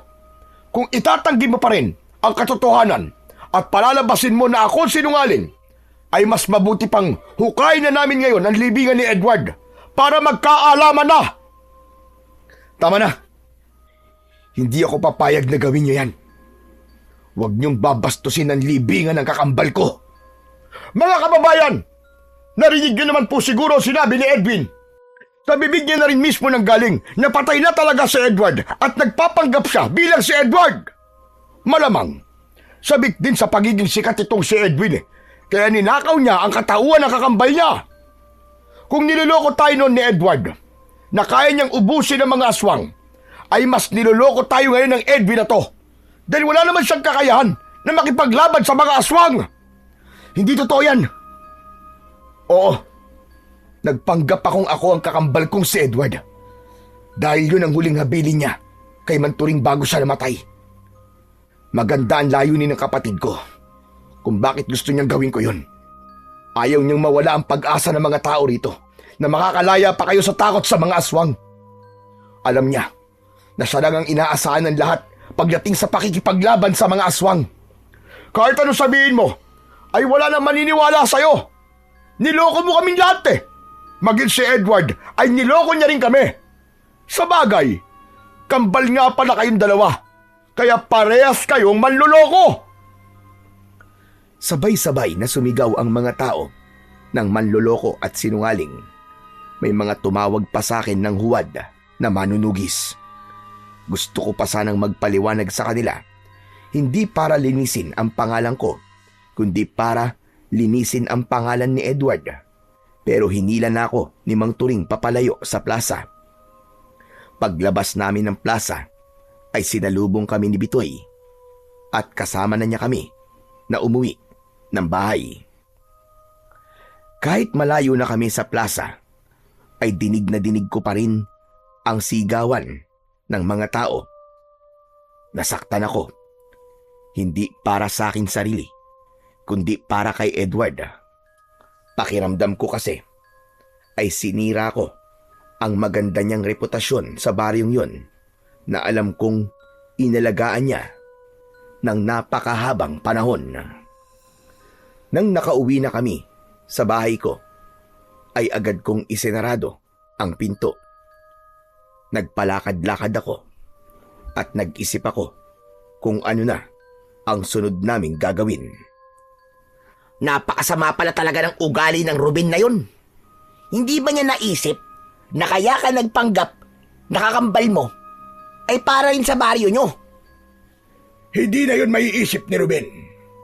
Dahil matagal na siyang may inggit kay Edward. Kaya naman, gagawin niya ang lahat para masira si Edward at para siya na ang hangaan ng mga tao. Magsasalita pa sana ako. Ngunit biglang dumating si Clarissa. Luhaan siya at nakatingin siya sa akin na para bang naguguluhan. Nang nakalapit si Clarissa sa akin, ay nagulat ako nang sinampal niya ako ng napakalakas. Walang iya ka! Manloloko ka! Kaya pala parang may kakaiba sa'yo. Dahil hindi ka naman pala si Edward. Clarissa, hayaan mong ako ang magpaliwanag sa'yo, Iya. Isa ka pa, Manturing. Kasabot ka ng lalaking ito sa panloloko sa aming lahat. Hindi niyo ba alam kung gaano kasakit para sa akin na malaman na matagal na palang patay si Edward? Ang sasama niyo. Paano niyo ito nagawa? Paano niyo ito nagawa? Dahil yun ang gustong gawin ni Edward, Clarissa. Gusto niya na ituloy ko na simulan niya. Gusto niya na habang hindi pa nauubos sa mga aswang sa baryong ito, ay isipin ng mga tao na buhay pa siya para hindi kayo mawalan ng pag-asa. Naiintindihan ko ang galit mo sa akin ngayong, Clarissa. Pero sana, unawain mo rin kung bakit ito ginusto ng kakambal ko. Dalhin niyo ako sa libingan ni Edward. Ngayon din! Sinamahan namin si Clarissa sa puntod ni Edward. Doon ay mas lalong tumindi ang pag-iyak ni Clarissa. Hinayaan lang namin siya na ilabas ang lahat ng kanyang emosyon dahil mas makakabuti yun sa kanya.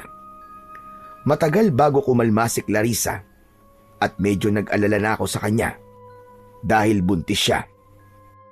Sa awa ng Diyos ay kumalma na siya makalipas ang ilang sandali. Humarap siya sa amin habang namumugto ang kanyang mga mata. Naniniwala ako sa mga sinabi niyo. Pasensya na kayo sa mga nasabi ko kanina. Dahil nadala lang ako ng aking emosyon. Hindi lang kasi ako makapaniwala nang malaman kong matagal na palang patay si Edward. Naiintindihan ka namin, Clarissa. Pero wag ka naman sanang magalit kay Edwin. Dahil si Edward ang may ideya na magpanggap si Edwin na nobyo mo.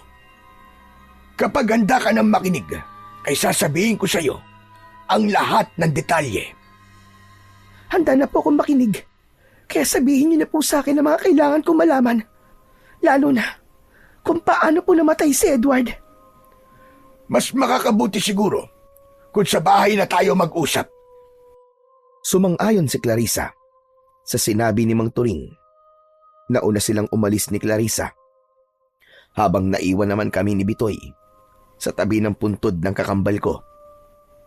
Nang sandaling yun ay isang bagay lang ang nasa utak ko at yun ay ang hindi ko kayang mag-isa ang laban ko sa mga aswang. Napagtanto ko na kung nakikipaglaban na si Ruben sa mga aswang ay kailangan kong makipagtulungan sa kanya. Kahit pa may hindi siya magandang ginawa sa akin, ay iisa lang ang layunin namin at sigurado ko na pagdating sa pagtatanggol sa aming baryo ay magkakaisa kami. Kinagabihan ay lumabas ako para magtungo sa bahay ni Ruben upang kausapin siya sana. Kakatok na sana ako sa pinto nang marinig ko ang boses ni Ruben sa loob. Sumilip ako sa siwang ng pinto at nakita ko si Ruben na nakaharap sa salamin habang nagsusuklay. Sa wakas, nasira ko na rin ang pangalan ni Edward sa mga tao. At sigurado ko na ako na ang hahangaan ng mga tao ngayon. Napakadali naman pala kasing dispatchayin ni Edward. Ang dali niyang maniwala nung sinabi ko na atake kami sa kuta ng mga aswang. Wala siyang kaalam-alam na sa gabing yon ay maraming aswang sa kuta na yon. Napatay tuloy siya ng mga aswang. Pasensya ka na, Edward. Matagal ka na rin namang tinitingala ng mga tao eh. Kaya sa pagkakataong ito, ay ako naman. Mariin kong naikuyom ang aking mga kamay sa aking narinig. Sa sobrang galit ko, ay malakas kong sinipa ang pinto at nang nagibayon, ay dire-diretso akong pumasok. Nagulat si Ruben nang sakaling ko siya. Hayop kang demonyo ka! Sinasabi ko na nga ba eh, may kinalaman ka sa pagkamatay ng kakambal ko. Papatayin din kita, hayop ka! Hindi ako makahinga. Tama na! Tama na, Edwin! Maawa ka! Maawa? Bakit ikaw ba? Naawa ka ba sa kapatid kong demonyo ka? Ang dapat sa kagaya mo, hindi na binubuhay! Paigpit ng paigpit ang pagkakasakal ko kay Ruben. Nagdilim na ng gusto ang paningin ko dahil sa sobrang galit na nararamdaman ko. Ngunit pinakawalan ko si Ruben nang marinig ko ang sigawan ng mga tao sa labas. Nagmamadali akong lumabas at nagimbal ako nang makita ko ang mga aswang na sumasalakay sa mga bahay. Nakakatakot ang kanilang mga itsura. Mahaba ang bias nila at matutulis ang kanilang mga kuko. Meron silang matutulis na ngipin na animo ay mga patalim at mga matang pulang-pula. Mabilis akong tumakbo pabalik sa bahay. Inuha ko ang 2 itak at siniksik sa likod ng pantalon ko at isiniksik ko naman ang baril ko sa gilid. Nang lumabas ako ay nakita ko si Manturing na nakikipaglaban na sa mga aswang gamit ang itak. Edwin, mabuti na lamang at dumating ka na. Nandito na mga aswang. Oras na para ipakita mo sa lahat na kahit hindi ikaw si Edward, ay kaya mo pa rin maging tagapagtanggol ng ating baryo. Mabilis akong tumango sa sinabing yun ni Mang Turing. Agad ko kagad siyang tinulungan sa pakikipaglaban sa mga aswang. Ginamit ko ang mga natutunan ko sa kanya sa pagsasanay namin. Inisip ko na kasama namin si Edward sa laban na yon.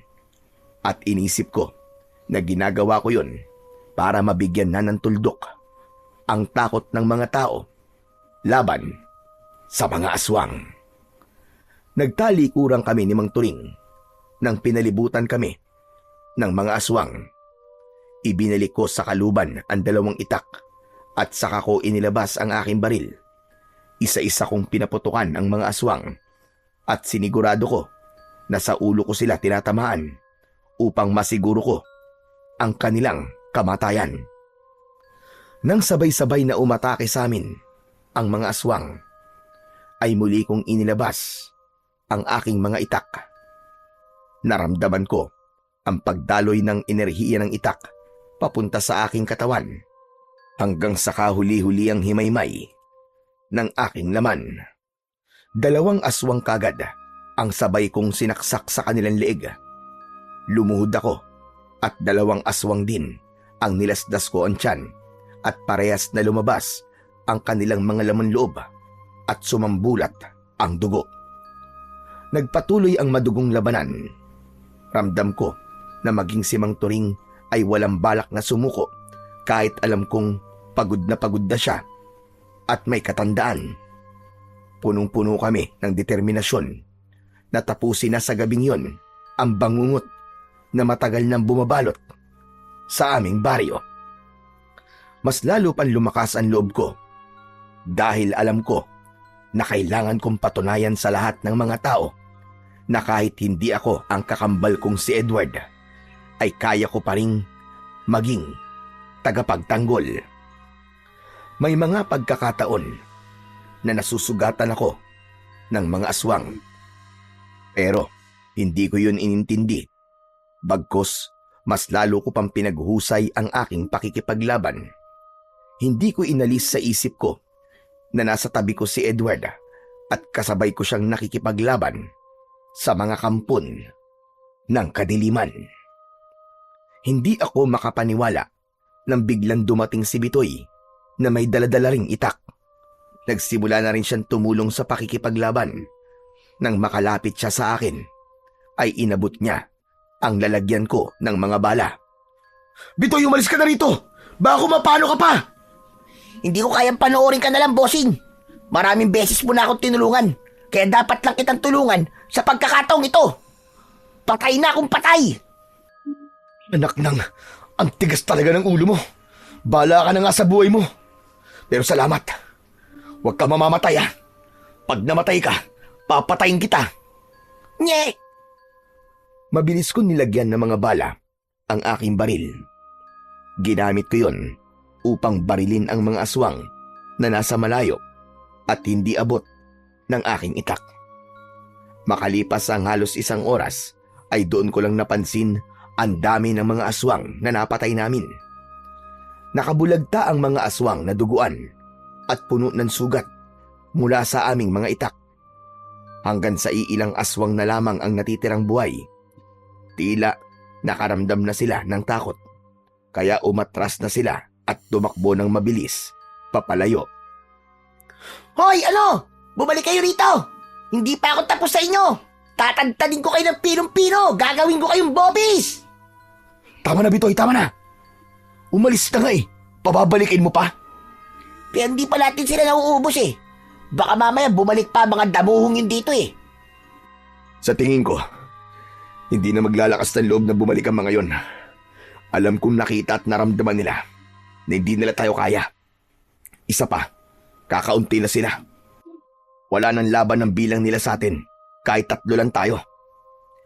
Napansin ko ang mga taong unti-unting lumalabas sa kani-kanilang bahay. Nakatingin sila sa amin na para bang hindi sila makapaniwala sa aming nagawa. Hanggang sa kinausap ni Mang Turing ang mga tao. Mga kababaryo, nakita niyo naman siguro ang ginawa ni Edwin para lamang maprotektahan kayong lahat. Siguro naman ay hindi niyo naiisipin na hindi niya kayang makipaglaban sa mga aswang dahil hindi siya si Edward. Tandaan niyo, lahat tayo ay maaaring maging bayani ng ating baryo kung meron tayong lakas ng loob at tapang na labanan ng kasamaan.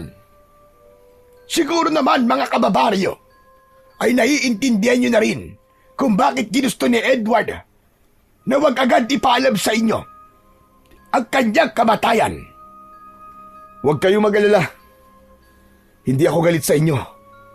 Naiintindihan ko kung bakit niyo ko sinabihang sinungaling at manluloko. Pero sana ay huwag niyong kakalimutan ang mga nagawa ni Edward para sa inyo sa loob ng napakahabang panahon. Huwag niyo sanang hayaang maburaan lahat ng pagsasakripisyo niya nang dahil lang sa isang pagsisinungaling. Sana ay maalala niyo siya bilang isang bayani na ibinuwis ang kanyang buhay para sa inyong lahat. Walang kahit isa ang nagsalita. May ilan na napayuko at tila nahihiyang tumingin sa amin. Tumingala ako sa langit at isang matamis na ngiti ang kumawala sa aking labi. Umasa ako na sana ay nakita ni Edward ang lahat ng nangyari sa gabing yon at sana ay masaya na siya sa kung saang lugar man siya naroroon. Matapos ang gabing yon ay naglaho si Ruben na parang bula. Malakas ang hinala ko na nahiya na siyang magpakita sa baryo namin matapos kong malaman na may kinalaman pala siya sa pagkamatay ng kakambal kong si Edward. Bago kami bumalik ni Bitoy sa Maynila, ay lumapit sa akin ang mga taga-baryo at humingi sila ng tawad sa mga naging pagdududa at galit nila noon sa akin.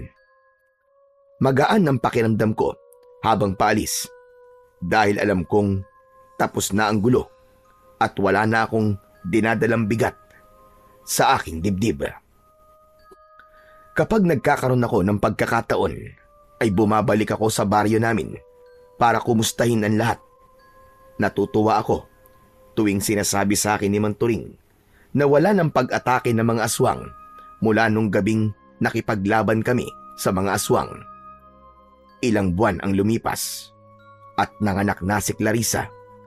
At bilang pag-alala kay Edward, ay nagbibigay ako ng pinansyal na tulong para sa aking pamangkin.